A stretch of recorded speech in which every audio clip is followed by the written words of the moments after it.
have to understand both sides of the coin and understand what to do with it. And when you can do that, you literally give yourself one of the greatest advantages you can have as a student, as an applicant, and of course, as a future physical therapist. It's one shot, now the future is yours. Go!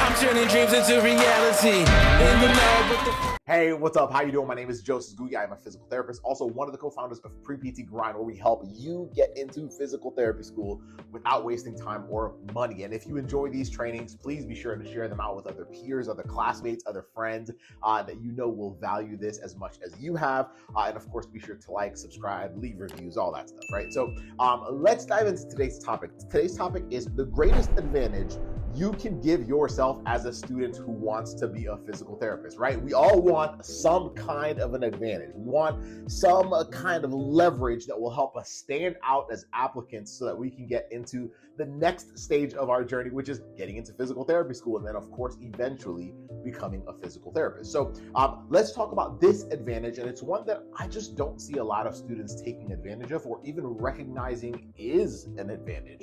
And so I'm going to break it down for you. And of course, if you find value in it, please share it out and make sure that your peers also hear this, because it'll help them as much as it will help you. So the advantage is understanding the two-sided fear coin and what to do with it. I will break down what that means here in just a second, but I'm going to say that one more time. Understand the two-sided fear coin and what to do with it. So what is the two-sided fear coin, right? So obviously a coin is more of a visual I'm trying to have you have in your mind, but it's two sides of fear, right? The first side of the coin is the student fears that we have, and then the other side is the school's fears. Did y'all know that schools actually have fears? All the schools that you're planning on applying to or would like to get into, they also have fears. So we have to understand both sides of the coin and understand what to do with it. And when you can do that, you literally give yourself one of the greatest advantages you can have as a student, as an applicant, and of course, as a future physical therapist. So not understanding, so let's start with the side of the coin that's the student fears, which are your fears, the fears that you have. Think of all the fears that you have right now about getting into physical therapy school, or not getting into physical therapy school, or classes that you might be retaking or planning on retaking, all the different things that give you fear. Like when you don't understand how to deal with them, what does it turn into? It turns into anxiety, right? It turns into overwhelm. It turns into you basically self-sabotaging and thinking that things will not work out as planned, right?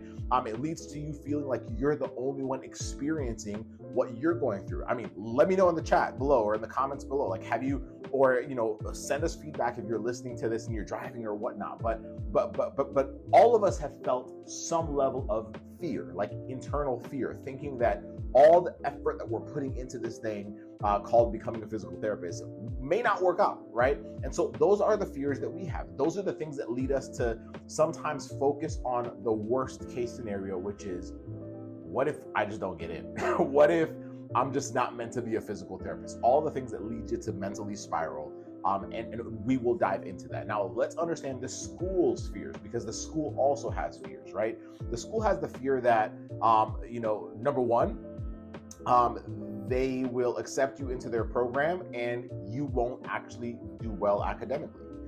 They also have the fear that you'll finish their program, but you won't be able to pass the board exam. They also have the fear that you might not be able to represent their program well. And not understanding those fears will, number one, lead to more blind spots as a student, right? Because if as an applicant, I'm not aware of the fact that the reason why these schools have all of these, all of these requirements and whatnot, whether it's they want a certain grade point, average, they want a certain GRE score. The reason why they have those things is because they have fears. They literally have fears that they're going to make the wrong decision.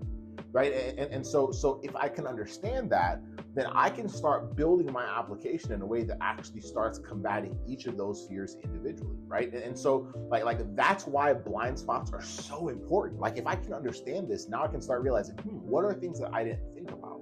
How can I communicate differently in my application? How can I communicate differently in my supplemental essays? How can I communicate differently during my interviews? Because I understand these things, right? And so now now once we lay those out, once we know that I have certain fears and the school has certain fears, now the greatest advantage you can have is, number one, being aware of the fact that they exist, but more importantly, asking yourself, what do I need to do to combat them? So let's start with your own personal fears, right? And obviously, if we got very specific and we were able to break apart every single fear that you have right now, like, we could ask ourselves, what can we do with it? So number one, what are things that I can actually control about these fears? Number two, if I don't feel like I have the resources to combat these fears, maybe the fear is that you will retake a class and you will not do well. The next question should be, who has those resources? What other resources have other students used who have been in my exact same situation? Because the reality is, even though it feels lonely at times, even though it feels like you're the only one experiencing what you're going through, there are plenty of other students who have felt the exact same way and they were able to navigate through it. So how can I be resourceful and start finding some of those people? Y'all, you have access to social media. You have access to Instagram. You have access to Facebook. You have access to TikTok. You have access to Twitter. Y'all can access so many people. You have access to YouTube. You can look at the threads, the comments, see like other people who have experienced what you're going through. What have they done? Right? Like, who can I listen to when it comes to maybe people that have guided, like whether it's a mentor, whether it's a physical therapist, who are other people that have just been through this? Because if I can at least start isolating the things that I am scared about or the things that I'm afraid will happen, then I can start asking myself, what is the real reason why I'm scared of that thing? What is the real reason why I'm scared of retaking a class and not doing well? It might be the fact that I struggle with chemistry. Cool. Why do I struggle with chemistry? Well, I have a hard time actually internalizing the information. Okay, cool, perfect. Who can teach me how to get better at internalizing the information better, or how to apply the information better, or how to do better on the assignments? That's how you have to start thinking. Does that make sense? Right? When it comes to reapplying to a physical therapy school and saying, well, I'm scared that I'll apply and get rejected. Okay, cool. What can you do about that?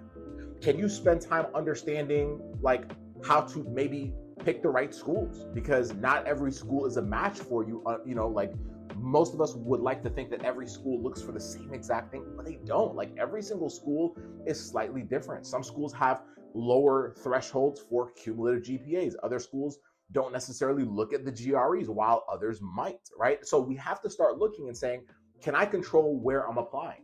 Can I control, like how well I understand that individual program, right? Because the more I know, the less guesswork is involved. And most of the anxiety that we have comes from the guesswork element of it, right?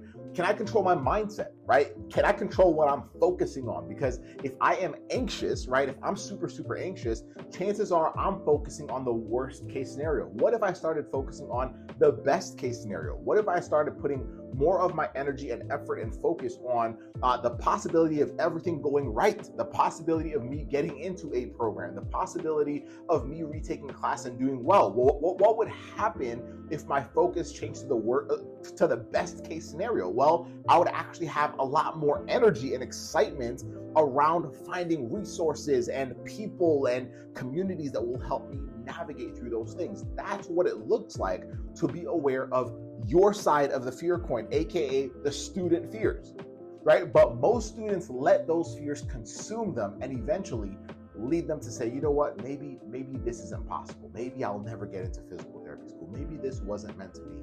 And eventually those students quit, right? And one thing that we've said many, many times, that the only way you don't get to your end result, the only way you don't become this thing that you want to become, which is a physical therapist, is if you pull the plug. That's it.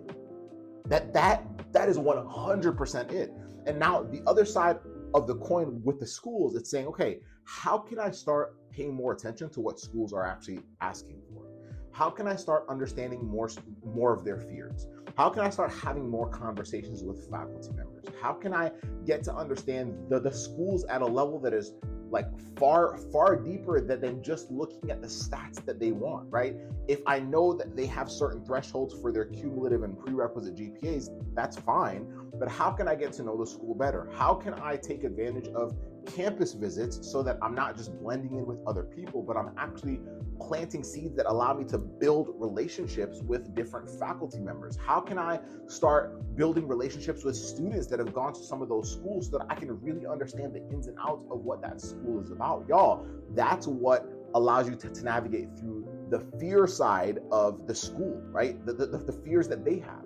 How can I look at the things in my application and control what I can? Instead of saying, well, I don't want to retake that class. Well, I understand that the school's fear is that I won't be able to handle the academic rigor of PT school. So how can I show them that I am able to do that? Well, I can do that by retaking a class and by being resourceful and finding people that will help me retake that class and not get a C again, but actually get an A this time, so that I can show the school that, man, I can handle hard classes, and the student that I am now is nothing compared to who I once was when I last took these classes.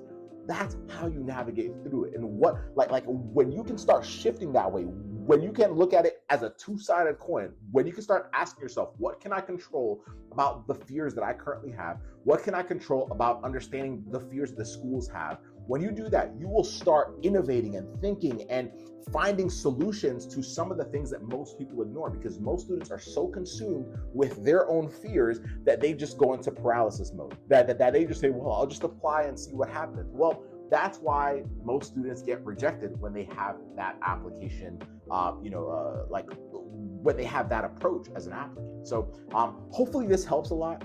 Hopefully this helps quite a bit, but if I were to summarize it, let's just go back to what the topic was. The greatest advantage you can give yourself is understanding the two-sided fear coin.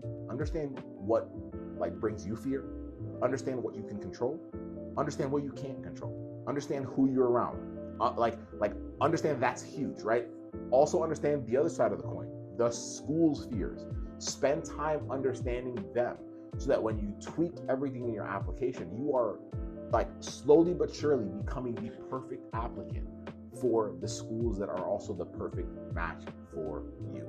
Hopefully that helps. Now, if you're like, yo, this was such an eye-opener, but I would love more guidance, I would love more help with how to do this specifically, well, I'm going to send you to a quick 10-minute training that will help you understand this even more, and then it'll also give you an opportunity to schedule a strategy call with one of our team members to help you figure out how to navigate through this yourself. So go to www.rejectionproofprept.com, and I'm telling you right now, you will have access to probably one of the most profound trainings that we've ever done. It's literally less than 10 minutes long. And then after that, if you're like, wow, that made sense, I know exactly what to do, perfect. If you're like, you know what, I would love even more guidance, more tailored guidance, then it'll give you access to a free strategy call that you can set up with one of our team members. So I hope that helped. I really hope that did. But if you can do that, you will literally stand out amongst most other students. And it doesn't matter whether you have a super low GPA right now or you've been rejected before. There have been many other students just like you who have been able to navigate through all this stuff and get to physical therapy school and, of course, ultimately become physical therapists. So have an amazing rest of your day. We'll see you on the next training. Bye.